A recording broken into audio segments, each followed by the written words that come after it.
দিন তো দিন আমি একজন জঙ্গলি মা হয়ে যাচ্ছি। ঠিকই বলেছি, যত দিন যাচ্ছে তত আমি একজন মা নামক জঙ্গলি হয়ে যাচ্ছি।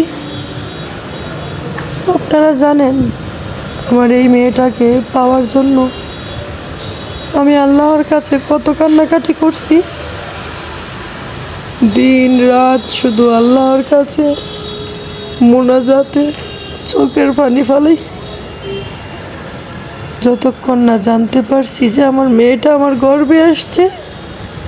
সারাক্ষণ শুধু ওই মেয়েটাকে আল্লাহর কাছে মোনাজাতে চাইছি। এই মেয়েটাকে সারাক্ষণ এটাই ভাবতাম, আল্লাহ তুমি আমার মেয়ে নিয়ে গেছো, আবার তুমি আমাকে আমার একটা মেয়ে দাও। আল্লাহ শুনছে, আল্লাহ আমার মোনাজাতের দোয়া কবুল করছে, আমাকে এরকম সুন্দর ফুটফুটে একজন মেয়ে দান করছে। আমার কলিজার টুকরা, আমার আত্মা, আমার মা, আমার তাসনিম। আমি তো শুধু তাসনিমরে চাইছিলাম, তবে আল্লাহ কত মহান, আল্লাহ কত দয়াময়। আল্লাহ আমার একটা মেয়ে নিয়ে গেছে, আরো দুইটা রহমত, দুইটা মেয়ে আমাকে দান করছে। আমার তাসনিম এবং তাসনিয়া, আমার দুই রাজকন্যা, আমার দুইটা কলিজার টুকরা, আমার আত্মা। তবে যেহেতু আমার তাসনিমরে আমি আল্লাহর কাছ থেকে চাইয়ে আনছি, সারাক্ষণ ওর জন্য মোনাজাতে কান্না করছি, ওর জন্য একটু বেশি টান। এখন ওর জন্য আমার টান, তাই বলে যে ওরেই আমি সব থেকে বেশি আঘাত করব, বিষয়টা কেমন হয়ে যাচ্ছে না? ঠিক ধরেছেন, বিষয়টা অনেক খারাপ হয়ে যাচ্ছে। একটা কথা শেয়ার করি আপনাদের সাথে, জানেন, প্রথমত সরি বলে নিচ্ছি, আজকে আমি আমার কণ্ঠটাকে একটুও কন্ট্রোলে রাখতে পারতেছি না। আমি মানুষটাই কন্ট্রোললেস হয়ে যাচ্ছি। আমি তো ভিডিও করতেছি, ভিডিও করি কেন জানেন? এটা অনেকেই জানে, ভিডিও করি আমি আমার আব্বু আম্মুকে হেল্প করতে চাই, কিন্তু এই ভিডিওর মাধ্যমে আমি কিছু কথা বলতে পারি। এই ভিডিওর মাধ্যমে আমার কিছু কথা কেউ আমাকে একটু সাজেশন দিতে পারে, আমাকে সান্ত্বনা দেয়, আমার মেয়েদেরকে দোয়া দেয়, আমার সাথে একটু তাদের সাথে আমার একটু কথা হয়। এরকম আমি যখন ভয়েস ওভার দেই, আমার মনে হয় আপনারা আমার চোখের সামনে বসে আছেন। এখন বলি, আমার এত কলিজার টুকরা মা, আমার তাসনিম, আমি যখন নিজে কান্না করি তখন আমার মেয়ে আমার কি বলে জানেন? আম্মু তুমি কান্না করো না।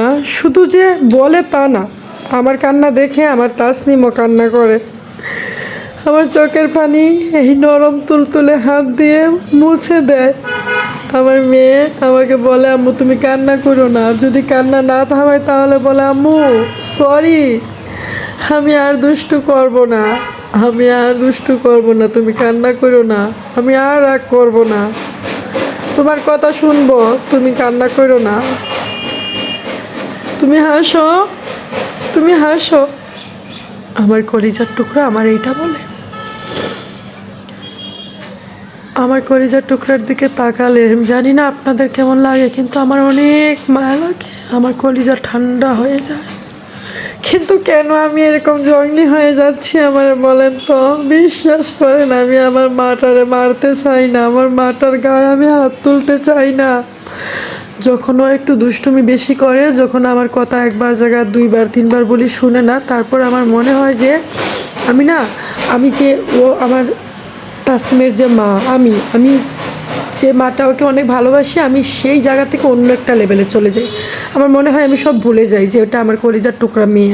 আমার মনে হয় যে আমি ভুলে যাই যে ওকে আমি আল্লাহর কাছ থেকে মোনাজাতে সারাক্ষণ কান্না করে করে নিয়ে আসছি। আমি সব কিছু ভুলে যাই, আমার কাছে মনে হয়। তারপর যখন আমি ওর মাঝে মধ্যে না, এটা আমার যেটা সত্যি কথা, আমি আমার মেয়েটাকে অনেক কষ্ট দিই। আমার মেয়েটাকে না আমি অনেক কষ্ট দিই। আমার মেয়েটা আমার কাছে মনে হয় আমার মেয়েটা আমার কাছে নিরাপদ না।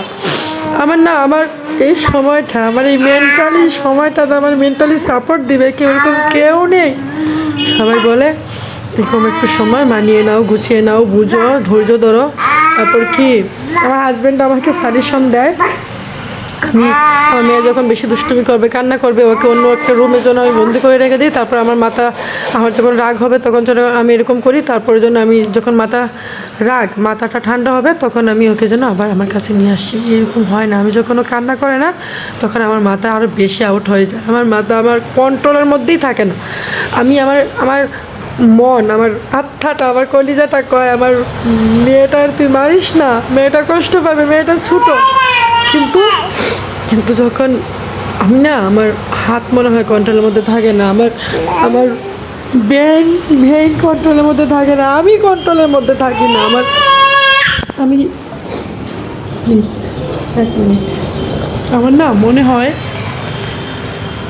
এই ভিডিওটার মধ্যে একদমই এরকম ভয়েস ওভার দেওয়ার ইন্টেনশন নিয়ে এডিট করিনি। আমি অনেক সুন্দর সুন্দর অনেক কিছু বলতে চেয়েছি আমার 2টা মেয়েকে নিয়ে, কিন্তু আমি বর্তমানে আমার ইমোশনালটা আমি আর ধরে রাখতে পারতেছি না। আমার কেউ নেই মন খুলে 2টা কথা বলা, আমার সিচুয়েশনটা বোঝার কেউ নাই।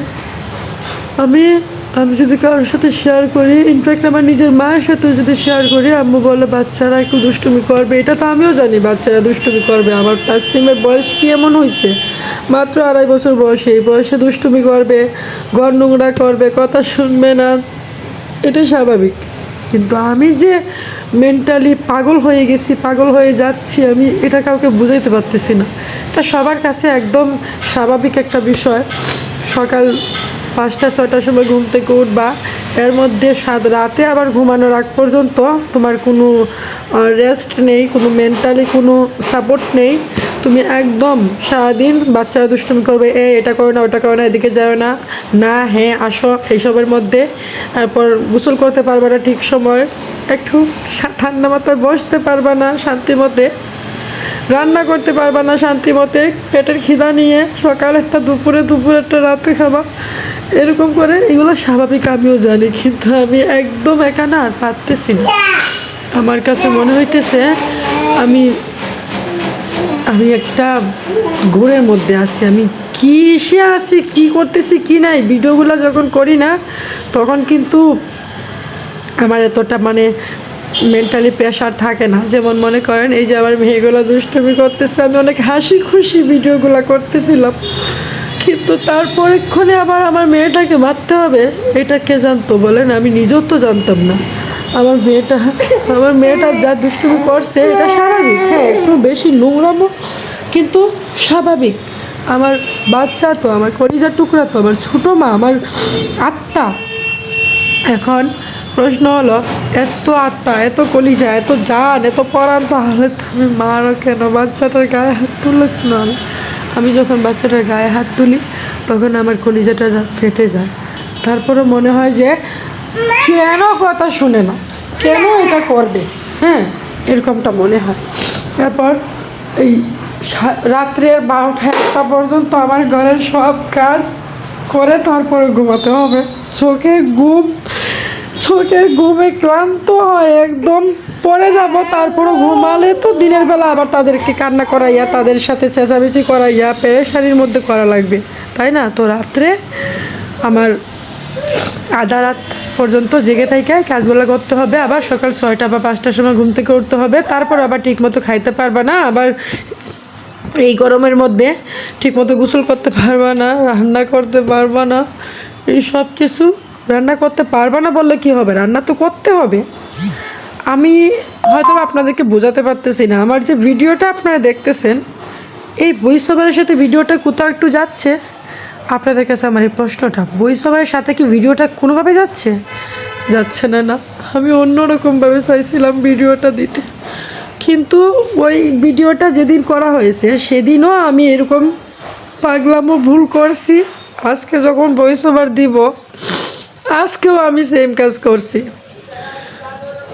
আমি আর ধরে রাখতে পারতেছি না। আমার মাঝে মধ্যে মনে হয় 2টা মেয়েরে আমি কোনোভাবে একটু সেফ রাখকে যদি আমি দুনিয়াটা থেকে উঠে যাইতে পারতাম, আমার বাচ্চাদের জন্য অন্তত সেফ হইতো, স্পেশালি আমার তাসনিমের জন্য সেফ হইতো।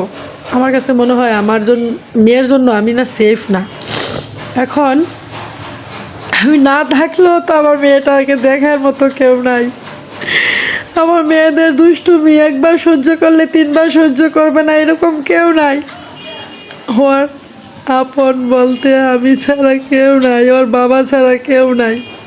এখন আমি যে আপন, আমি কি আপনের মতো আছি বলেন? আমি কি করতেছি, কি করলে আমার এসব কিছু ঠিক হবে, কি করলে আমি একটু ধৈর্য ধরতে শিখবো?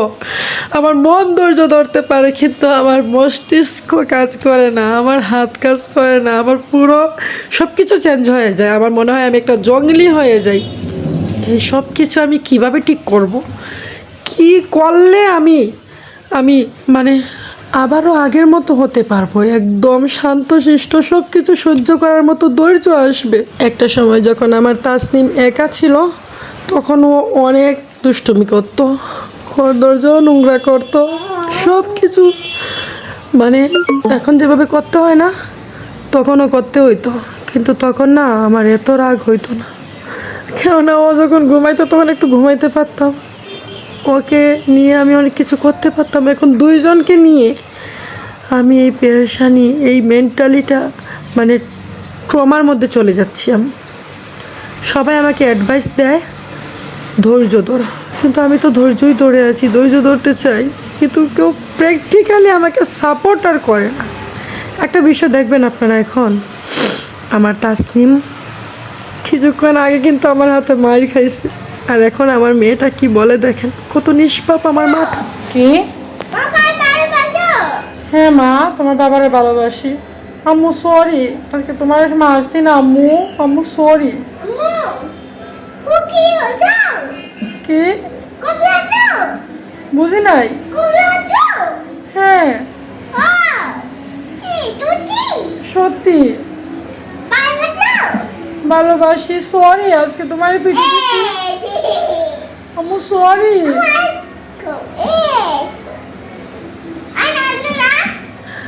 সরি, আমি তোমার পিঠে দিছি এই জন্য সরি। মারছো?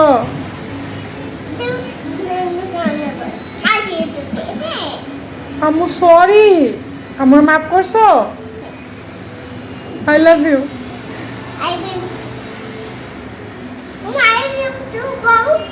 আই লাভ ইউ টু মা।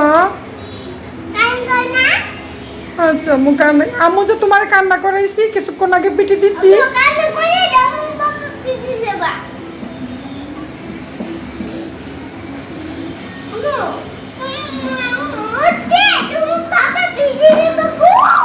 আমি ইদানিং কেন এরকম হয়ে যেতেছে আমি নিজেও বুঝতে পারতেছি না। আমার এত কলিজার টুকরা ফুলে রে আমি। উফ,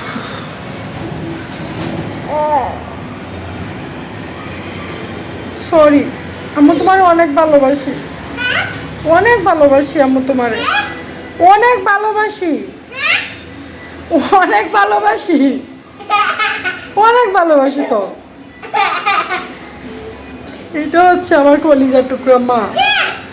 আমি আমার মার মারছি, কষ্ট দিছি, কান্না করাইছি, আজকের মতো মার মনে হয় আমি ওর জন্মের পুরো বয়সও দিছি না।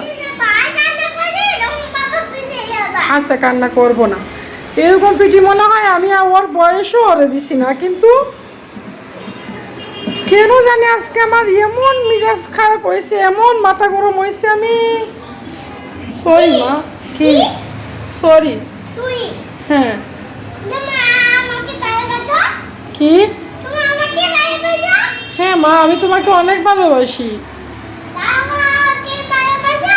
হ্যাঁ, তোমার বাবাকেও ভালোবাসি। কি? হ্যাঁ আচ্ছা ভালো থাকবো। একটা কথা বলি, শোনো না, এখন বাপ নিও না, একটা কথা বলি।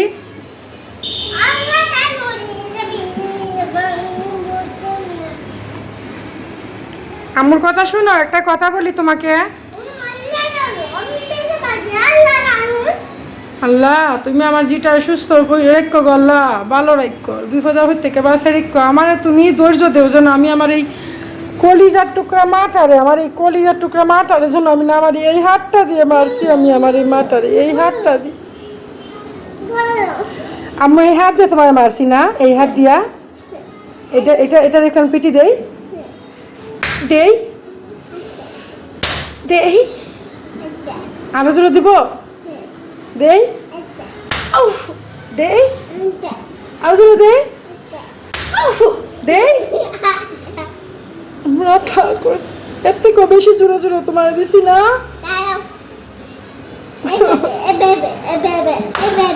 তুমি ব্যথা পাইবা, তোমার এমনিতে আজকে অনেক